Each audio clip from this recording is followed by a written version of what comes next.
Welcome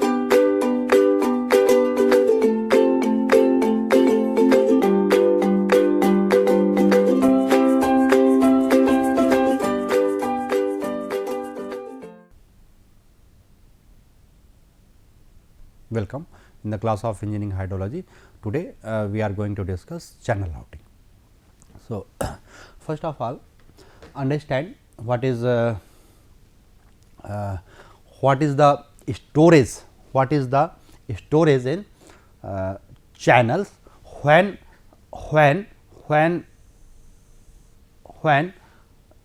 flood is entering from the starting of the reach, okay, from the starting of the reach. Okay.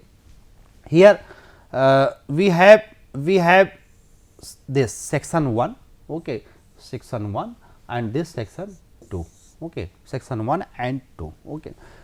Initially water level, okay,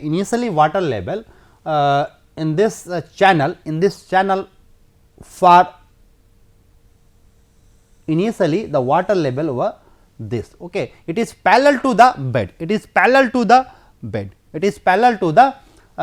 the channel bed. Okay. So, initially this was the water level, okay. For this one segment of the channel, okay, for this one segment of the channel, and that is why it is called as reach number 1. Similarly, water level before entering the flood hydrograph at section 1, the initial water level was this one, and it was the parallel to the stream bed. Okay. Okay. So, this is reach number 2, this is reach number 1, okay. This is reach number 1, reach number 2, because there is the difference in water level, but in both cases it is parallel, the depth is parallel to the stream bed. Okay. Similarly, in reach 3 the initial depth of the water it was this one, okay. And when a flood is entering at section 1, okay, like this, okay, like this, then the water level for reach 1 is going to decrease, Why it is going to decrease? Because more quantity of the water at this section is coming out, That is why the water in reach 1 has been reduced, okay, since inflow minus outflow. Okay. If there is a difference between inflow and outflow, then the situation of either reducing or increasing quantity of water will happen, okay. And due to that phenomena, we will have two type of storage in the channel, okay. First one is prism storage, and second one is wedge storage. Prism storage means initially, okay, what is the level of the water, okay, means for reach 1 the initial storage of water will be within this, okay, initial level of water, okay. It is the prism storage for reach 1 is this, okay. Prism storage for reach number 2 it will be this one, okay. Prism storage for reach number 3 it will be this one, okay. But when inflow is hydrograph flood is entering at section 1, then wedge formation is there, due to difference of inflow minus outflow, okay. If I is greater than q, then what will happen? Storage will increase, and if I is less than q, then what will be the storage? Storage will decrease as in this case. Okay, in this case I is less than q. Okay, so this is negative waste, this is negative waste storage. Okay, here this is there is positive waste storage, it is positive waste storage. Okay, because the normal water level before entering the waste was this. Okay, so here in the here I is greater than input is greater than outflow. Here it is also positive, waste is also positive. So, I is greater than q. So, in this example flood is rising in reach 2 and 3, flood is rising in reach 2 and 3 while it is falling in reach number 1. Okay, due to the difference in the inflow minus outflow. Okay. So, two things are there, prism storage and wedge storage. Okay. And the next thing which is there, prism storage is dependent upon outflow only. Outflow only means it is the function of outflow. Okay, what is the discharge? Okay, outflow. Okay, it is O. Okay, you can write q k into O, outflow. Okay, so this is the prism storage. And wedge storage it is the function of wedge storage, it is the function of input. Okay, it is the function of input minus outflow. So, if I am writing a prism storage as k times of O, then I am writing wedge storage as kx times of I minus O. Okay, x k is the constant, k is the x is the weighing constant, k both are constant. No, this x is the weighing factor, it ranges from 0 to 5, 0 to 0.5. Okay, and the value of x depends upon the shape of the wedge. In here we are taking linear. Okay, it can be parabolic also, waveform also, it can be waveform also. For better understanding I have taken it here linear. Okay, and if x is 0, then s. Okay, s storage. Okay, we will discuss later on, and k is the storage time constant. Okay, storage time constant. So, storage time constant. So,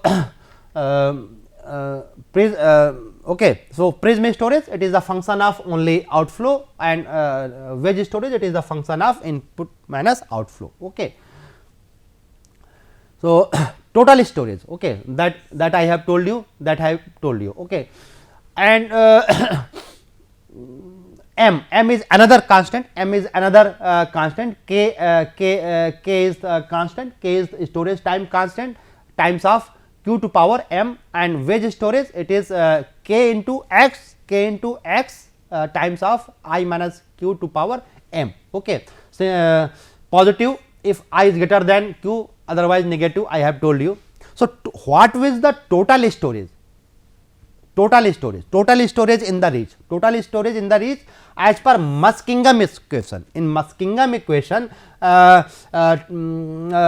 value of m, used here, that is equal to 1, in for Muskingum equations. Okay. So, the total storage S will be summation of these two. So, k times of q plus kx into 1. So, then the we will get this is that equation. Okay, that equation, that is Muskingum equation. This is the Muskingum equations. Okay, that is the Muskingum equations.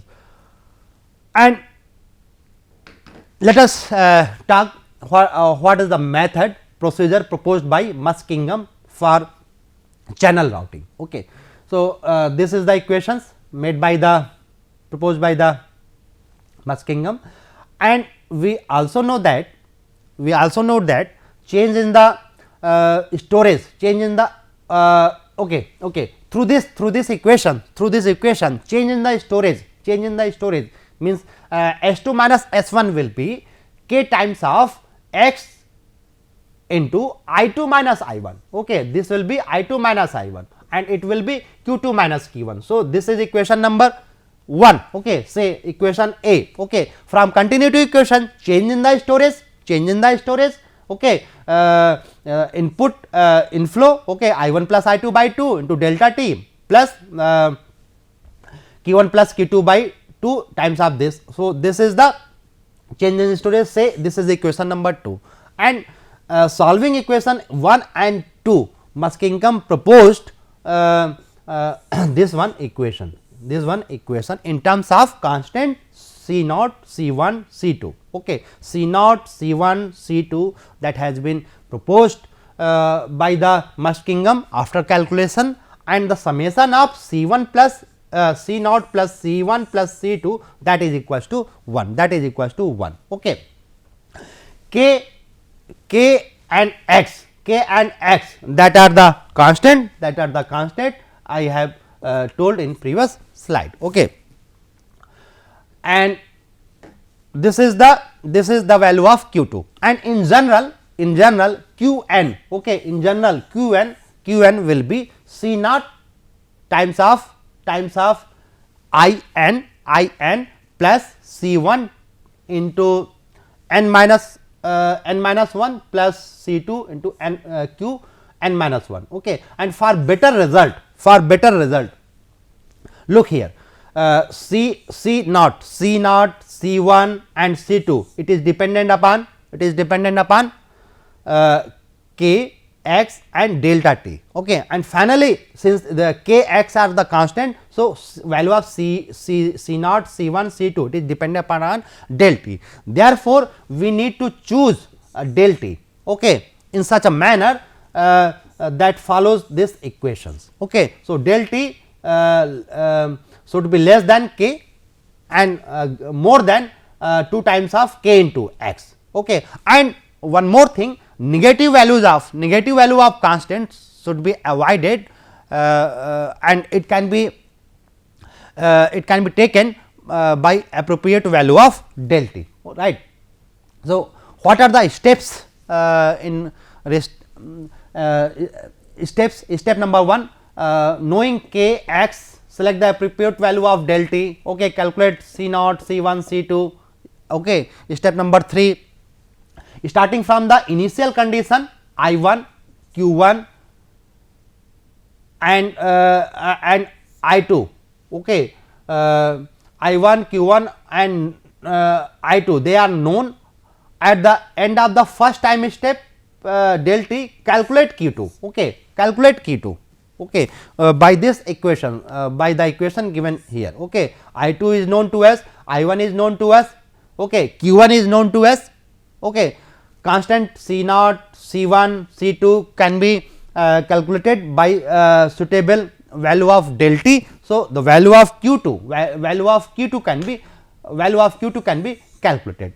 And step number 4, in step number 4, the outflow calculated in step number 3. Step number 3 becomes known initial outflow for the next time step, and after that repeat the calculations for the entire inflow hydrograph, right. Let us take one example to clarify the different steps. Okay, here the inflow hydrograph reading for a stream reach are given below. Okay, inflow hydrograph. Okay, it is given for duration 12 hour. Okay, 0 to 12 hour. Okay, inflow in Qmax. Okay, it is given for which the Muskingum coefficient value K is equal to 36, X value 0.15, that is need to apply here. Route the flood through the reach and determine the outflow hydrograph. Okay, that we need to calculate, that we need to predict using Muskingum. Coefficient means Muskingum methods. Okay, also determine the reduction in the peak and the time of the peak of outflow. Okay, reduction in the peak means attenuation, and time of peak of outflow means lag. Okay, that we need to calculate after platation. Okay, after platation. Okay, outflow, one more thing is given, outflow at the beginning. Outflow at the beginning of the flood may be taken same as the inflow. Okay, that is given. Okay, at the initial level. So, it is very simple. So, we need we will use this one equation, okay, that is that has been proposed by the Muskingum. Value of k and x, it is given Muskingum constant, okay. And we know that the unit of k is time, okay, unit of k is here one k is time, okay. And here, okay, one more thing that I need to explain you, okay, from here, okay, from here, okay, since storage is meter cube, okay, since it is meter cube and k into meter cube per second, okay. So, the dimension of this constant will be what? It is the dimension of time, okay, it is the dimension of time. So, k value is 36 hours means 1.5 day, okay. What we need to do? We need to first step in Muskingum procedure is to select the value of del t, okay. So, in routing period, okay, the routing period from the inflow hydrograph reading, it is given 12 hour means 1/2 days, okay. Let us compute the value of C naught, C1, C2, okay, let us compute, okay, and if we will get the negative value, then we will think in revision of this del t, okay. So, by putting the values C naught, C1, C2, we determine as 0.02, 0.31, 0.67, okay, and summation, okay, it is 1. It means we calculated the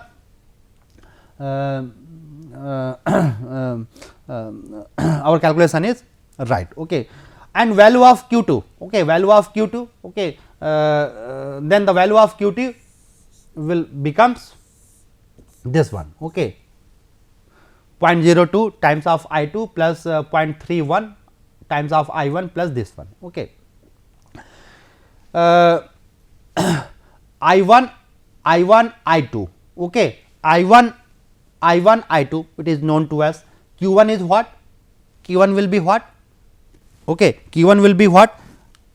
It is given that outflow at the beginning, outflow at the beginning of the flood may be taken same as inflow, means Q1 will be I1. It means Q1 is equal to I1 at the beginning of the flood, okay, since the flow is, okay. So, we will make this table, okay. So, Q1, okay, I have told you Q1 is assumed equals to I1, okay, and I1 value is 42, I1 value is 42, okay, I1 value is 42 cumex, okay. So, input this input hydrograph, okay, that ordinate has been given, okay, that has been mentioned here, okay, 0 at time 0 it is 42, 12, 45, 25, 24, it is 88 and so on, okay. Value of 0.02 I2, value of 0.02 I2, okay, this one component 0.02 I2, okay, then 0.031 I1, okay, it is written here, okay, and this one 0.67 Q1, okay, that we need to calculate through this table, and therefore, outflow it will be outflow according to Muskingum method, it will be summation of this one plus this one plus this one. Okay. So, this can be calculated, okay, that can be calculated. So, in first at time t is equal to 0, at time t is equal to 0, inflow is 42, inflow is 42 and outflow it is 42, okay, it is 42, okay, that has been told in questions that starting both are same. So, this is 42, okay, both are same. At this the value of this one 0.02 I2, okay, that value, okay, this is for this parameter, this is I1, this is I2. So, multiply it by 0.02, we will get 0.990, okay. And similarly, this one, okay, this one we will multiply 88 by 0.02, we will get this, okay. This one parameter by multiplying 0.02 and so on, okay, we will get all these data, okay. Similarly, 0.31 I1, okay. So, I1 is this one, okay, I1 is this. So, by multiplying this by 0.31, we will get this one, okay. This one 14 by multiplying this one data with 0.31, we will get this, okay. Similarly, this one we need to multiply 0.31 from this, then we will get this, and all the values can be calculated in the similar manner, okay. 0.67 Q1, okay, 0.67 Q1, okay. We I told you that initially this is the value of Q1, okay, it is 42. So, this one value will be 0.67 times of 40, this one Q1 means 42. So, this is this, okay. Similarly, this one value will be what? This one value will be what? Okay, this one value will be this one value means 42.1 multiplied by 0.67, that comes to be 28.3, okay, that comes to 28.3. Similarly, what will be this value? How this value can be calculated? This value will be calculated by multiplying this value, okay, multiplying this value by 0.67, okay, we will get. And similarly, all the data will be calculated, okay. And outflow, okay, that the data presented in this column represents the outflow, represents the required outflow, okay.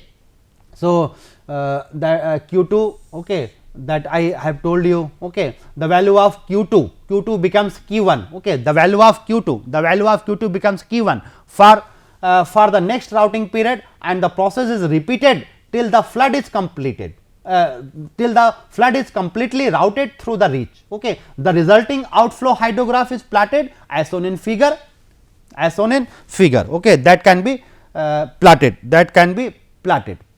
okay. This is the given, this is the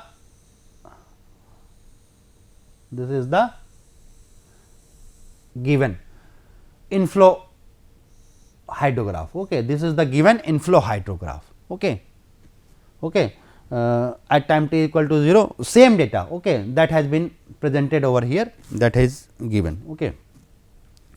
And from this data, what is the maximum value, what is the peak? Peak value is 342, the peak value is 342, means this value 342, okay, this value is 340, this value is 342, okay, this value is 342, okay, this value is 3. And what is the peak of outflow? Peak of outflow is 234, peak of outflow is 234, okay, 234 means this one, this is 234, okay. And time is what? Okay, for outflow, okay, for outflow to reach this peak, what is the time? The time is how much? Time is this one 84, okay, 84, time is 84. So, this is 84 hour, okay, this is 84 hour, okay, and the time to reach the peak of inflow, okay, peak of inflow, okay, the peak of inflow, it is how much? It is 48 actually, okay, it is 48, means this one, okay, it means this one, okay. So, attenuation can be calculated. Attenuation will be what? Attenuation will be this difference, decrease in the peak, okay. So, it is reduction in the peak outflow, okay, outflow, and it will be after what time? It will be after what time? It will be after this is after 84 hour. This is after 84 hour. Okay, starting is 0. This is 84 after 84 hour, and it is 342 minus 234, that comes to be 108. Okay, that the reduction in peak meter cube per second. Okay, after 84 hours, okay. And lag time, what is the lag time? Lag time, it is the difference of this one, it is the difference of this one, means lag time it is 84 minus 48, it is 84 minus 48, okay. This is the lag time, okay. So, lag time, okay. And one more thing, we can calculate from this diagram, okay, from this diagram, okay, okay, okay. This is inflow, okay, and okay, after plotting this, after plotting outflow, okay, we made this one, okay, we made this one, okay. One more conclusion, interception point is here, okay, interception point is here. It means in this channel, the flow is under control, otherwise the peak will overlap at that interception point, okay. So, from this diagram, the positive storage is between this, okay, this is the positive storage, okay, this is the positive storage, and from here this is the negative storage, right. So, this was the method how reservoir routing, now how channel routing can be there. I told you the different steps of Muskingums, okay. These are all these 4 steps, and that 4 steps has been applied to get the desired outflow for corresponding inflow, okay. So, that is all for today, and thank you very much for listening.